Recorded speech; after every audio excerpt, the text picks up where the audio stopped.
I'm James Quintero, and I lead the Think Local Liberty project here at TPPF. For anybody who's not found us yet on Facebook, I encourage you to do so. Now, I'll be your moderator today for defending local liberty, and we'll get into some discussion about where local governments may be encroaching on our freedoms and what the legislature plans to do about it. But before we get down that path, I want to take a moment to recognize Senator Campbell. As some of you may know, last month, Senator Campbell submitted a very good advisory request to the Texas Attorney General asking for clarification on whether or not tree cutting ordinances were in violation of the Texas Constitution.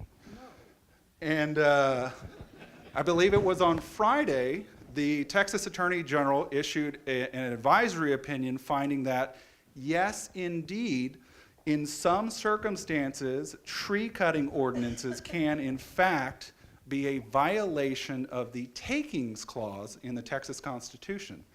And so, armed with this information, I think conservatives are in an excellent position to push back against local government overreach and really do some good things to protect private property rights. And so with that explanation, will you please join me in thanking Senator Campbell for doing such a wonderful job.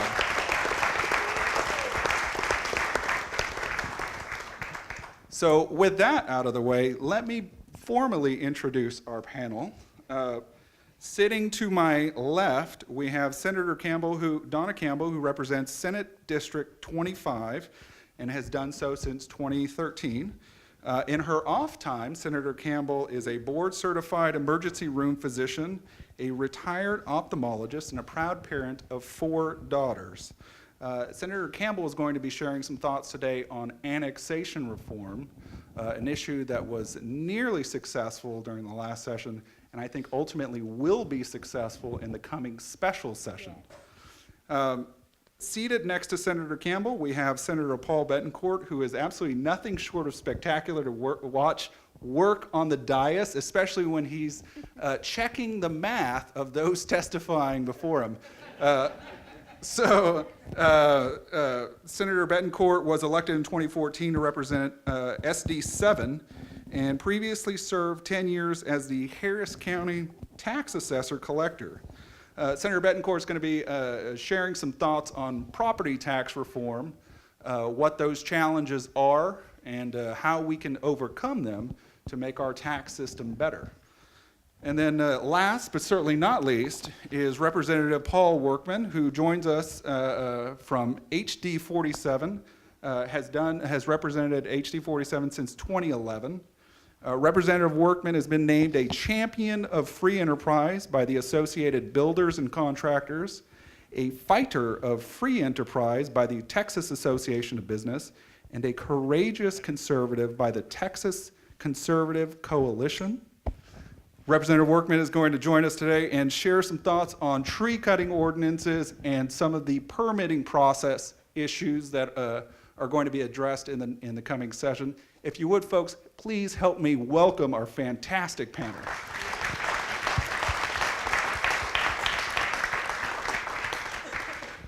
So with that out of the way, let's jump into the meat of the issues. And the way that I want to kind of structure this dialogue today is if everybody would give maybe a 6 to 8 minute overview of their issue, what's the problem, what's the solution, what happened last session, what may happen in the coming session, and then how we can be effective as a team and a grassroots group to get good conservative reform in place. So with that said, Senator Campbell, would you start us off?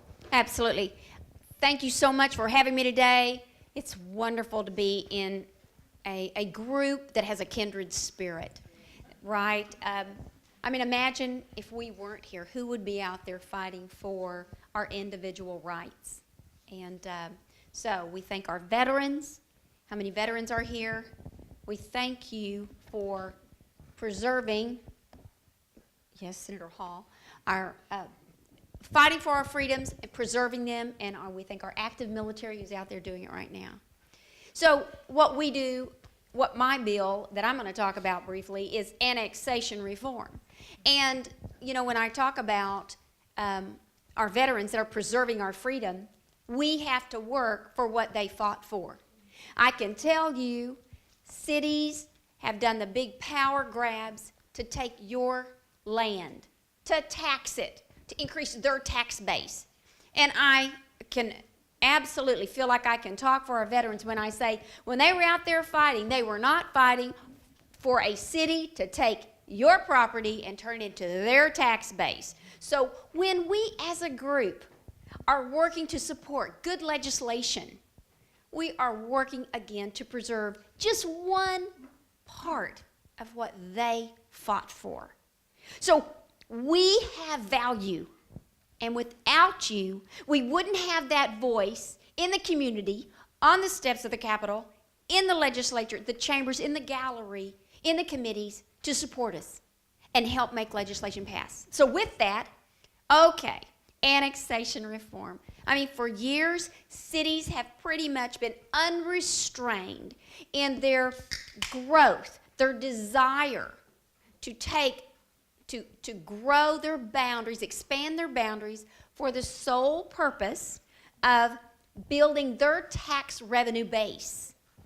And they feel like that is the economic power that they need for their city.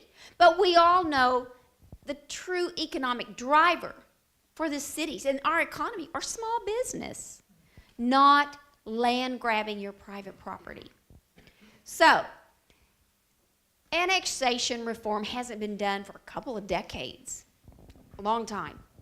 And since then, you know, there's been a patchwork of legislation done to try to rein in some annexation, but nothing with teeth and nothing that's really been a burden or a hurdle for the cities to have to really get over. So the annexation reform bill that I had, that we're bringing back, is pretty simple in that it says if you're an unincorporated area, you're an area of 200 or less, you have to have 51% registered voters before you can be annexed. If you want to be annexed, it expedites the pathway. If you are an area that's 200 people or more, registered voters, property owners, then there has to be a vote. So it allows you to have a voice where you don't have right now. You know, there's 29 states in America that already have, people have some form of a voice before they can be annexed. Texas is still only one of a few states that allow forced annexation. Forced meaning you don't get a choice. We don't get a choice. You've moved out to perhaps outside the city limits. You weren't in an extraterritorial jurisdiction where the city had control over you with that. But as they have annexed over the years, now you find yourself sitting duck in extraterritorial jurisdiction where they're going to grab you. That's forced annexation, and it's time to put a stop to that. That's what my bill said. That you, as a taxpayer, as a citizen, you get a vote. The city has to make their case. Just let them make their point, their case. And if you feel like you want to be annexed, you vote for it. And we don't hide it in some minuscule election. We put it with a major election. So it did not pass. It passed the Senate, passed the House, came back with changes. Jose Menendez filibustered it, so it died. This time, starting earlier, and we will win for the state of Texas, for taxpayers, for citizens, for us. And we have the votes. So we're good. Good job, Senator. Senator, real quick, I want to recognize somebody in the audience, Barbara Green, who has absolutely been such an essential part of a group called Homeowners Against Annexation. A big, giant, awesome grassroots group down in San Antonio, obviously, as you know. It seemed to me like the grassroots played an outsized part in really helping to get this legislation to the finish line. Is that your perception as well? Well, they did, and they were responsible for having the city of San Antonio scale back. They had expanded their annexation square miles they were going to do, 55, then added 87 more. And because there was such an outcry, and this is an example of leadership, but because of that outcry, they scaled it back, thinking that maybe we wouldn't bring annexation forward. Well, we're still here. Thank you for your work. There is. Thank you, Senator Campbell. Senator Bettencourt, can you tell us a little bit about property tax reform? Well, first I want to say this is a time warp because it was the last bill, your bill was on the floor, all right, when it was filibustered and I was on the DIA. So it's like 6 weeks has just gone by and we're right back there, but with a really great issue for Senator Campbell and for the regular citizens, Barbara. You, by the way, you testify great in whatever committee you come to because she's just reflecting what people want. They want a voice, okay? Now to your point, people want a voice in property taxes too. The problem right now is that property taxes are growing way faster than personal income. Now, to give you a fine argument on this, when we first calculated this, that we felt like that property taxes were growing about 2.5 to 3 times faster. We looked at some numbers, it was 2 1/3 times. Whenever we came up with those numbers, we had the media push back and say, oh, it can't be that bad. There's a federal survey that says that taxes aren't growing faster than personal income in Texas. In fact, the federal government believes that your taxes have only gone up 14% in 5 years, okay? Is there anybody in this room that's been lucky enough to have their taxes only go up 14% in 5 years? Talmadge, see me after class, never mind. He's shaking his head no. And because the reality is far worse, okay? The average tax bill in the state has grown about 2 1/3 times faster than your ability to pay for it. In just the last 3 years, property taxes have grown 36% in Mike Schofield's home county of Harris County. Think about that. 1 million homes has gone up 36% in 3 years. But don't worry, if you're in Dallas-Fort Worth, you guys are catching up. It was 22 to 25% roughly in the last 3 years. If you're in San Antonio, it's over 20%. And what's driving it is governmental spending because property tax revenues are up like a rocket ship. 35% in Harris County and in Bexar County. Both counties have collected 35% more revenue in just 3 years. Now, Peggy Venable knows, because she's been doing this for a long time. Are you retired from APF or are you kind of consulting? She's here. Oh, she's now a TPPF. That tells you what time warp I'm in, okay? Great asset. Right, great asset, as Senator Campbell says.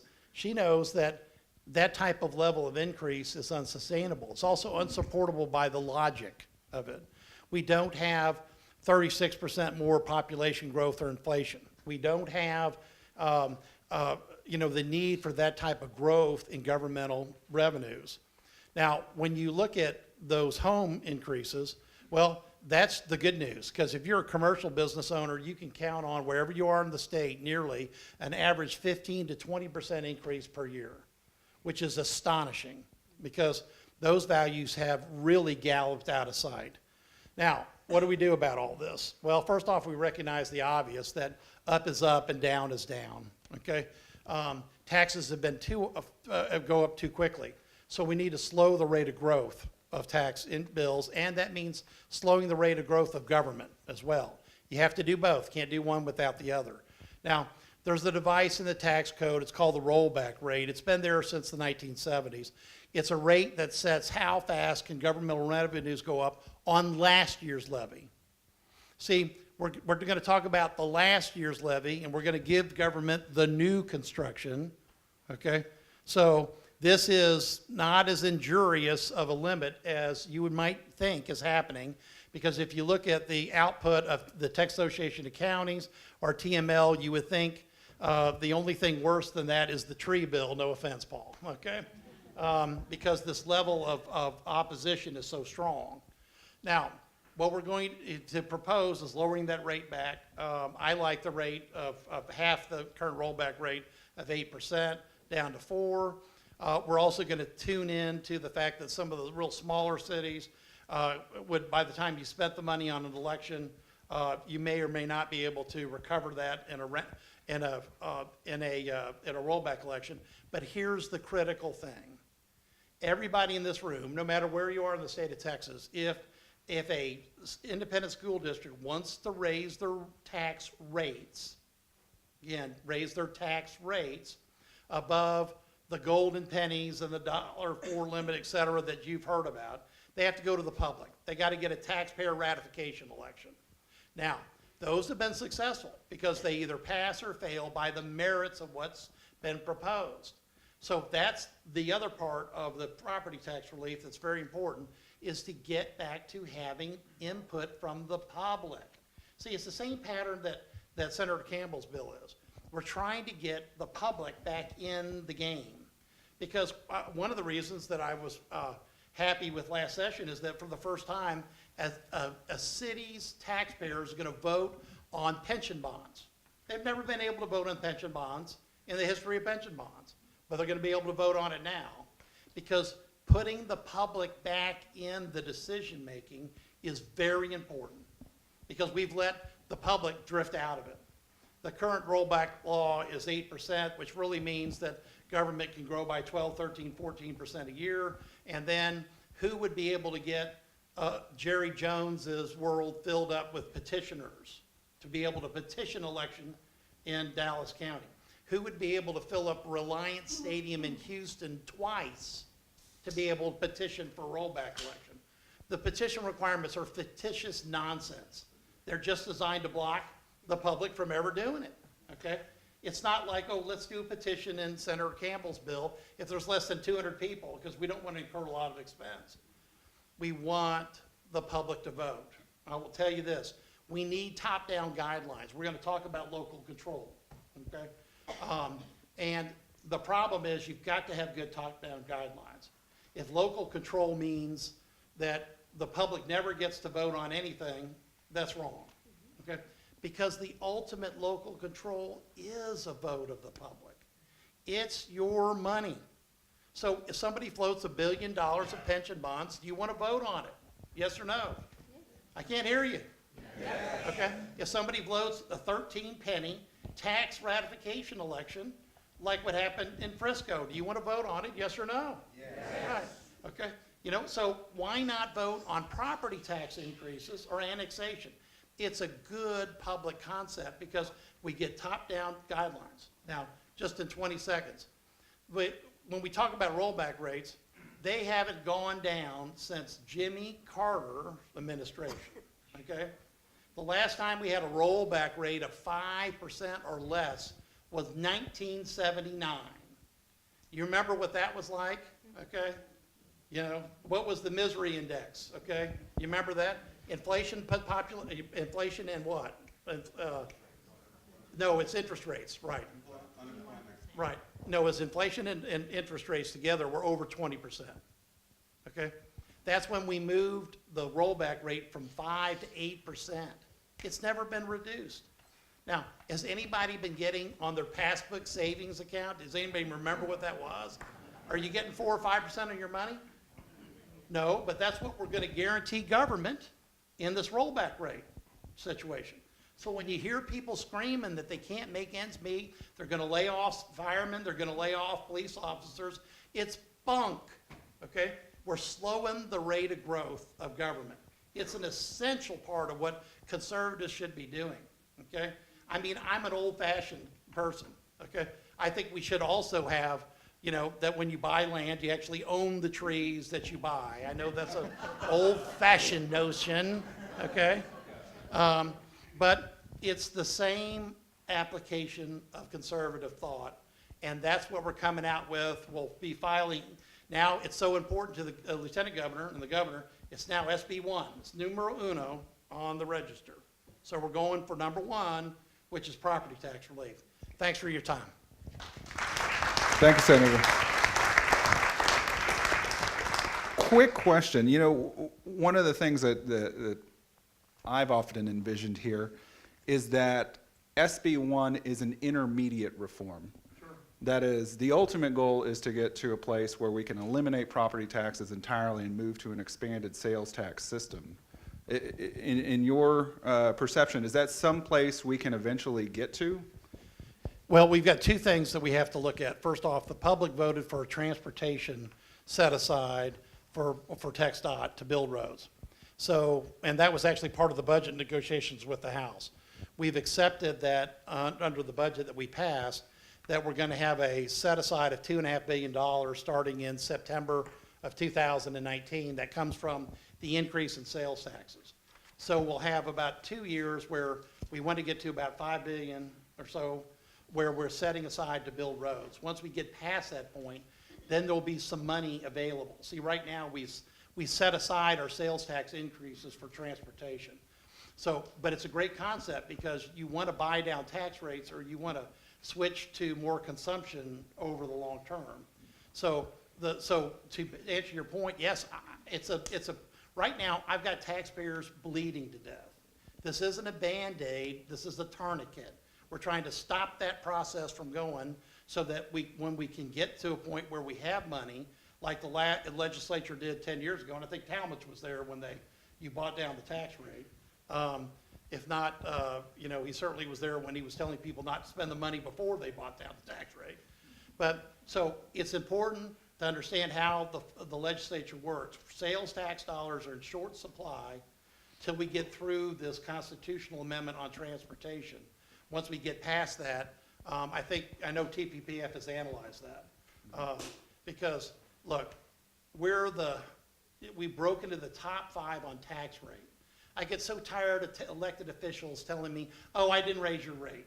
There was a judge in Victoria County wrote a big editorial recently, and he goes, we've cut the taxes. No, he cut the rate. He never cut taxes. I wish he had, okay?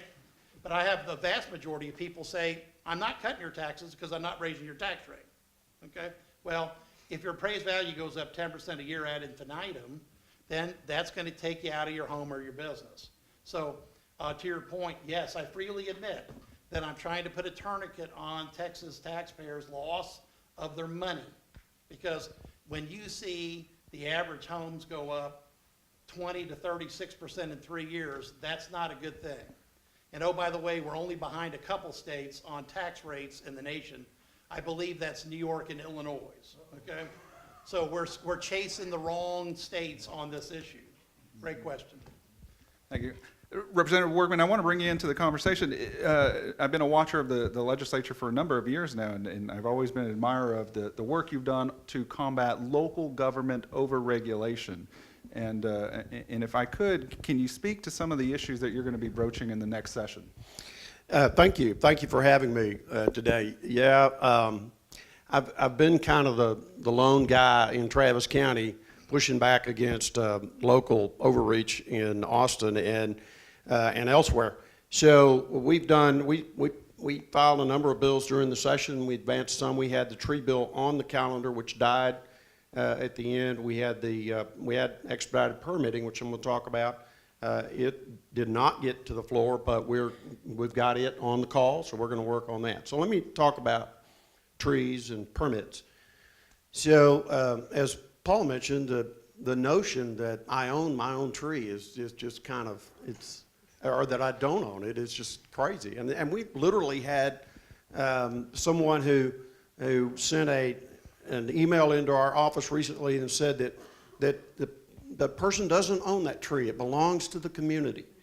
And so there are really people This was People's Republic of either or Travis County, right? Travis County. Right, okay, gotcha. No, but the sad thing, the disease is everywhere, Paul. Sorry, I interrupted. Okay. All right. I didn't interrupt you, by the way. I only praised you twice, so I'll stop interrupting and praising you.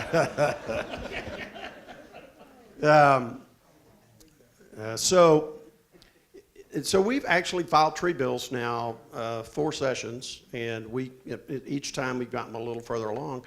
In the past, we've called our tree bill a fire protection bill because we had it set up so that if you had a tree on your property that you believed presented a fire hazard, then you'd have the right to cut that down. We thought that might be more palatable to TML and others. Of course, it wasn't. And so this time, what we'll have in the special session will be a bill that just says, you own the tree, you can cut it down, do whatever you need to do. And it always gets me because people think that that means that people are going to go out now with chainsaws and start cutting down 24-inch oak trees. And, you know, the reality is a 24-inch oak tree on my property adds a lot of value to my house, and the likelihood that I'm going to cut that down is nearly zero unless I need to build a room for my mother-in-law and it's in the right spot or in the wrong spot. And so it's not this bad deal that everybody thinks it's going to be. The city of Westlake Hills had an ordinance. They scaled it back some. They had an ordinance that if you cut down a 2-inch cedar tree, you would be fined. And in fact, one poor soul went out one afternoon, one Saturday, and cleared some trees from around his house and got a $100,000 fine. Now, they backed off of it eventually because he hired a lawyer, but nevertheless, that's the way that ordinance was in the city of Westlake Hills. So we're going to advance this tree bill so that you can cut trees down on your own property without having to have permission or pay a fee or to get a permit or to plant other trees. You know, it belongs to you. By golly, you can take it out if you feel like you need to. So that's one of the things we're doing. Now let me talk a little bit about expedited permitting. So this is maybe something that most of you might not have heard about. Recently, the city of Austin, and first let me say that the city of Dallas, Houston, and other municipalities have what's called expedited permitting process. And what that really means is that if you want to build a building, you go to the city and you say, I need to get my permit, I'd like to get it fast. And the city says, okay, well come on in, we'll pay a premium, I'll get everybody in the room together, we'll sit down, and we'll come out with a permit. And it literally goes on for, you know, like 8 hours, and they come out with a permit. Well, in the city of Austin, you know, it can take as much as 2 years to get a permit for something. And so the city of Austin decided, well, we'll do this expedited permit. The developers in our area have been pushing for an expedited permit process. So they created an ordinance called an expedited permit process. But it wasn't enough just to say, come on in, pay a premium, we'll get everybody together. No, they said, well, if you do that, we want you to pay a living wage for your project, and who decides that, but they want to do that. And then it's not only that, then we want you to hire the Workers' Defense Project to come and monitor your project to make sure that you're treating all the workers right. Now, they didn't actually say Workers' Defense Project, but they drafted the ordinance such that there's nobody else that can do it. And it is a really bad deal. That's a group that is out to unionize our state and to really interrupt what's going on in our economy. So we have a bill that just says you can have an expedited permit process, but you can't add anything to it. You know, you can add it, you can charge a premium for it, and then that's it. So hopefully we'll be able to get those two bills through. We're excited about the opportunity to advance them. We've met with the governor, and he's excited about them as well. So we'll see what happens. Representative, on the tree cutting issue, this one it strikes me as particularly interesting. It seems to have taken on kind of a life of its own in the last 60 days or so. And when I go out there and I speak to people about it, one of the issues that I always try to bring up is this issue of affordability, because of course there's a cost associated with complying with this regulation. Is that something that you're familiar with, or is there any numbers behind it? Well, I can tell you some numbers here in just a second, but I did want to recognize Senator Hall. He and I worked together on this tree bill, and I'm sure he'll get it through the Senate without any trouble. We're going to fight hard to get it through the House, and I think we can do that.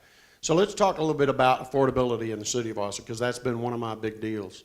And you may have seen some of the work that I've done on Austin Energy. Austin Energy is out of control, and they've got so much bad stuff. It's just, they've got a biomass plant in East Texas that sits idle, and they pay $54 million a year just for that plant to sit idle. They went out and bought 330 megawatts of solar power at 3.8 cents a kilowatt hour when you can buy it on the open market for about 1.9 cents a kilowatt hour. So they paid about double for what they had to, and they signed a 30-year deal. And when I confronted the mayor about it, he said, well, when the price of natural gas goes up, we'll look like heroes. And I said, well, you know, we've got about 200 years of supply of natural gas. Mayor, I'm not sure when that's going to come about, but anyway. So you may have seen a PolitiFact in the Sunday paper yesterday that we'd done. We'd made a statement in an op-ed piece that it takes almost 10 times the amount of development fees in Austin as it does in Dallas. And so they decided they'd PolitiFact that, and they rated it mostly true, and it was really only 8 times. It's like, well, splitting hairs here, but you know, 8 times more expensive to build an apartment complex in Austin than it does in Dallas. So that affects the Austin Energy, and of course, Austin Energy, I didn't mention, you know, transfers $112 million from Austin Energy into the general fund for the city of Austin, and Austin Waterworks transfers $40 million into the general fund. So they've got some real problems on there, and that's one of the things that I keep focusing on is trying to get affordability back.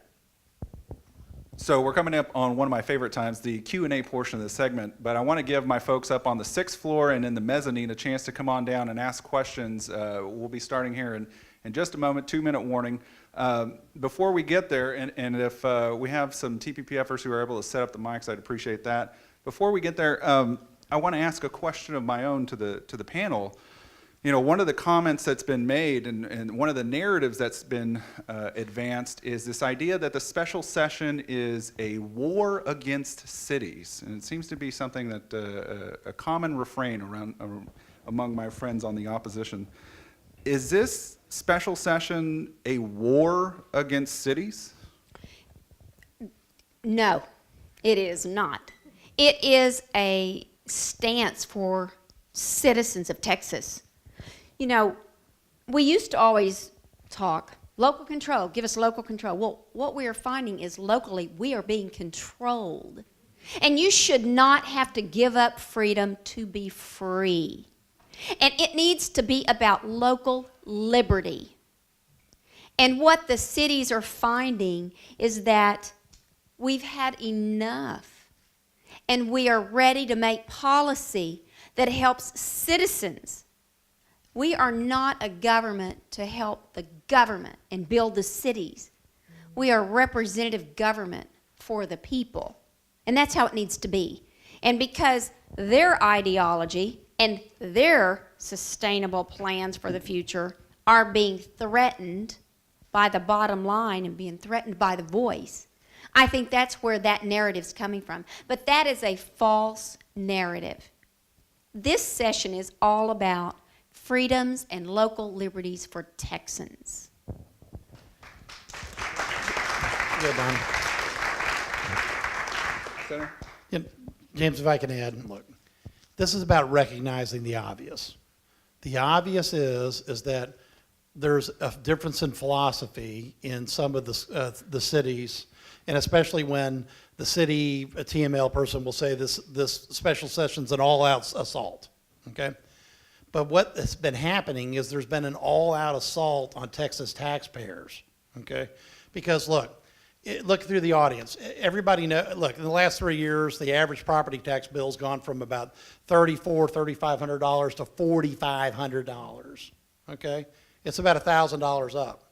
That's an assault, okay?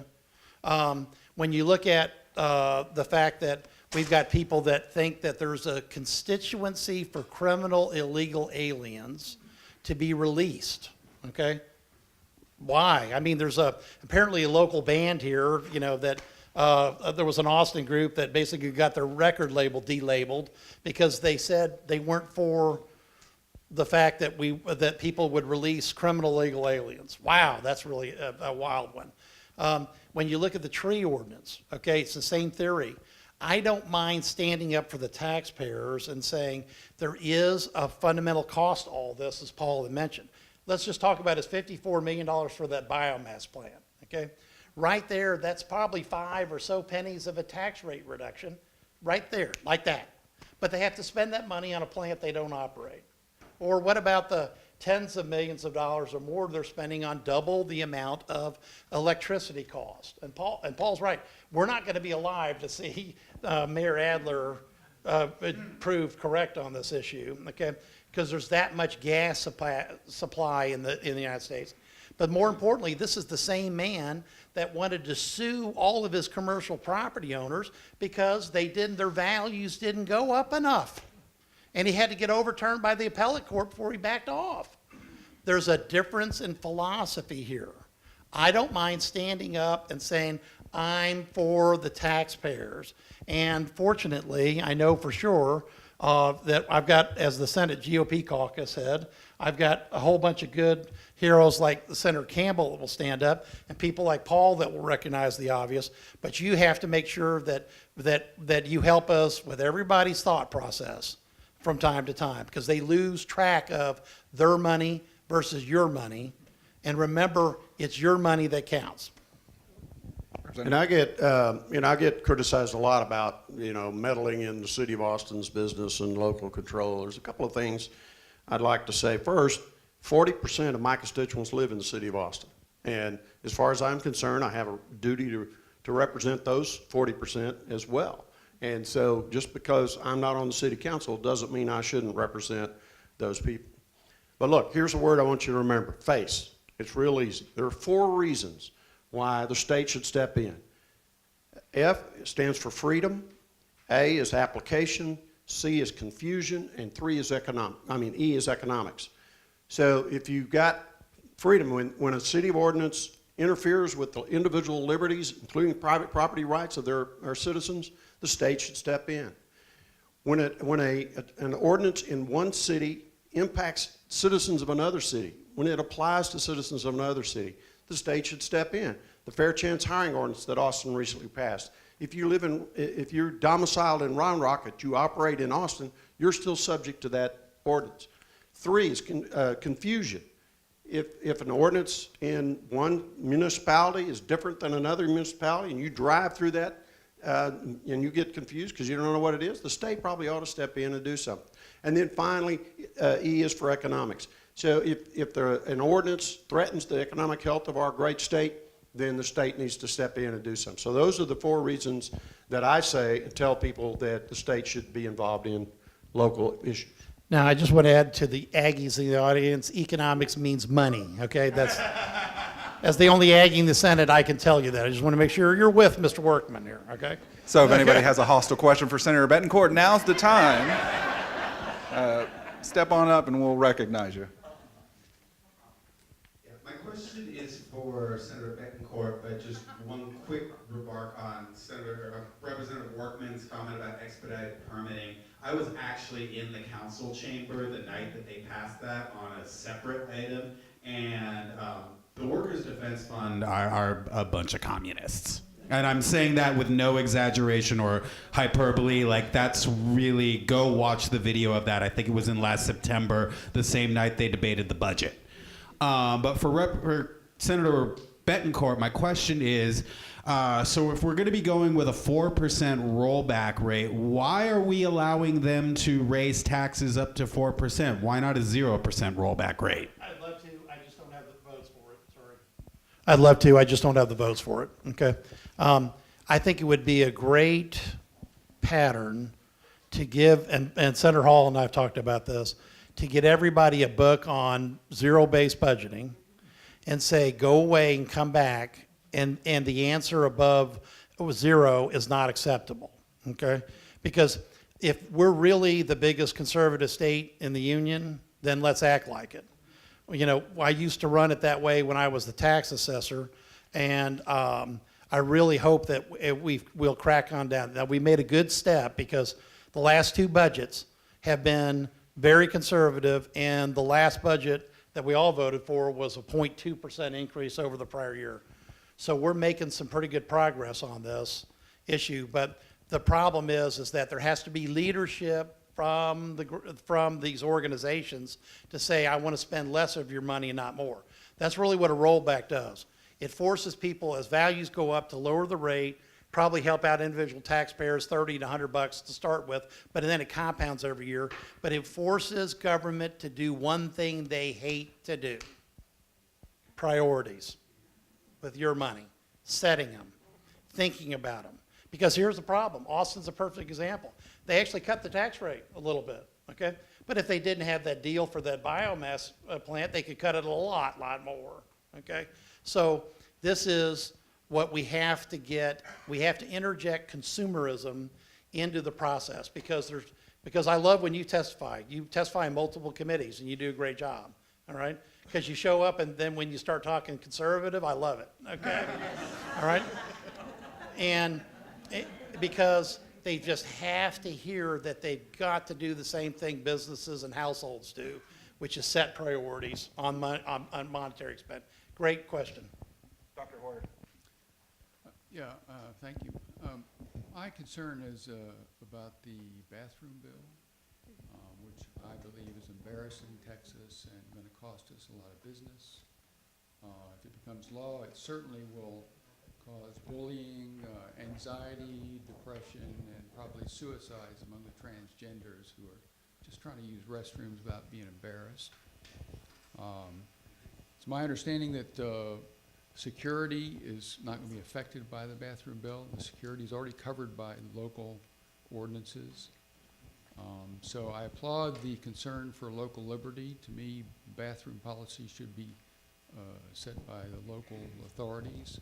So I would appreciate if the panel would address my concerns. Thank you. I'll comment on that. Whenever, like Representative Workman had said, there are some times when the state does need to step in. The Privacy Act, there are many times when a bathroom or a locker is the only place you can go to get some privacy. You shut the door in your house, not because you're afraid somebody's going to hurt you. You want some privacy. And that is what we are trying to maintain. In schools, in government settings, the law was that we do not mix gender. And there were accommodations for an individual bathroom. And common sense has allowed those policies to work for years. And it still provides privacy of all the students. If you have a private business, they can set their own privacy laws, their own bathroom bills. If it's a government agency building, edifice that is leased to a private business, they then act like a private business and can set the bathroom policy how they want. And the fourth point was if there is a crime that happens within the bathroom, then there's increased punishment for it. This is not a discrimination bill based on discriminating against a behavior. This is a right to privacy. And I absolutely know the bill is not meant, and in no way does it support any discrimination. It is not a discriminatory bill. And if the argument is the fact that our economy will lose money, a couple of things. Number one, it was 0.01% of the gross domestic product of North Carolina, and since then they have seen more growth. Number one. Number two, are we going to make policy regarding privacy, security, based on a dollar amount, on an economy? Or are we going to stay strong? That's it.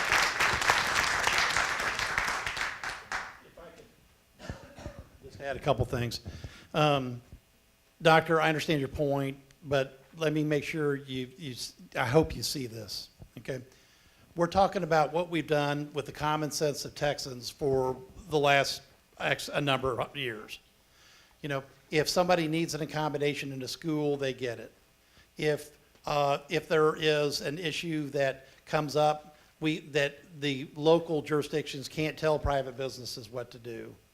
And when we look at it, listen, it would just be pandemonium. I remember my junior high school If you had boys and girls showering together, it would be, you know, pandemonium, okay? So this all got started because the Obama administration sent a letter to every one of our school districts, all 1,000 of them, and said, you will comply with this executive order that wasn't passed by the Congress. Now, since then, there's been multiple suits in lots of areas. So I think we need to come back and close that. Now, let's go to this numbers about what Senator Campbell said. Senator Hall was late to the hearing, so I had to roast TAB with two of my other senators, Senator Hancock and Senator Creighton. Because here's what their study told you that was accepted by fact and gospel by the liberal media for 6 months, okay? Number one, there was a study done that was done by graduate students. A couple of them right up here at St. Edwards. The department head wrote a letter saying, don't use this study for political purposes. Because here was in the study. There were 3 bona fides. The first one was Arizona. Well, they failed to mention the fact that that bill never passed. The second bona fide was from Louisiana, that bill didn't pass, and what happened was a blogger said, oh, this is going to cost 80% of the business in New Orleans, and the Times-Picayune picked it up as fact and printed it. And then when it went to Illinois, one state rep, no offense, okay, or Valerie, no offense, on the floor said, this is going to cost us 0.5% of our state's GDP. Well, that was the bona fide. Now, that study said we were going to lose 200,000 jobs and $8.5 billion, and it was bunk. It's the worst study I have ever seen or ever read or ever will, okay? But it was accepted. Oh, this is going to cause a catastrophe.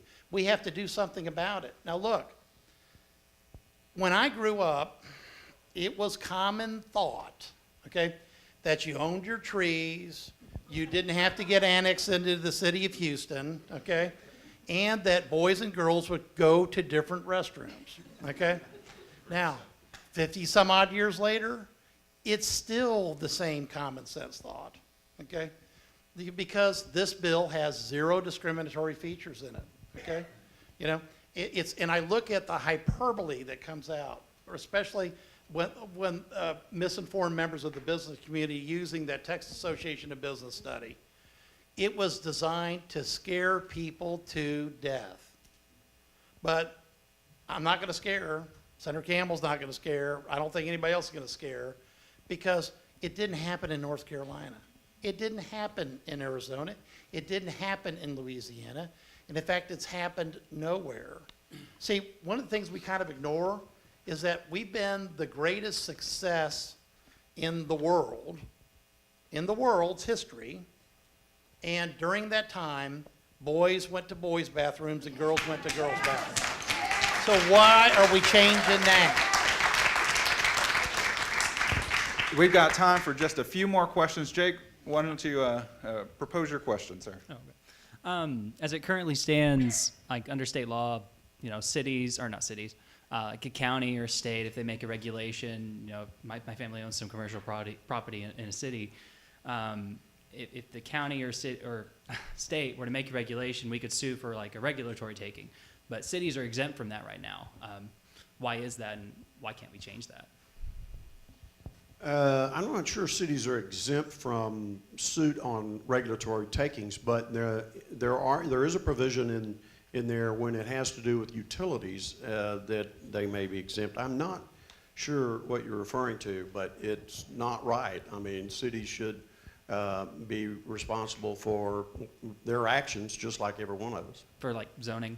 Is what I was Yes. trying- I think I would just briefly add, if, in regards to takings, if the value of your property is, right now, really, if all the value is taken away, it is a taking.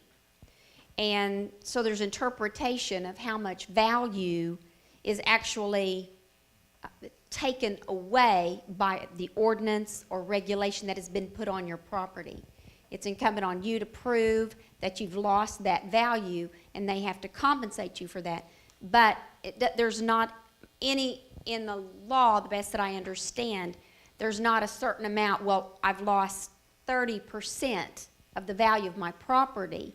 You know, it's right now the way it's written, the best I can find, and I've been looking at trees, was because it depends on if they take all the value for pretty much all of it. And by the way, on appraisal districts, I don't know of any, maybe none, that actually give any cuts for the trees. In fact, if you go in and you talk about it, they're looking at structures and land costs. They don't even, the trees are not even part of your appraised value anywhere in the state that I'm aware of. Yes, sir. Well, I have a question about injecting truth clauses into legislation, but before I ask that question, I'm a sixth-generation Texan, and for any group that wants to come into our state and try and change our values, our principles, our morals, and use the excuse that it's going to cost us economically, we go back to an old Texas saying, don't let the door hit you in the rear end on the way out, because for every company that leaves, we have 10 entrepreneurs in Texas that'll fill the gap.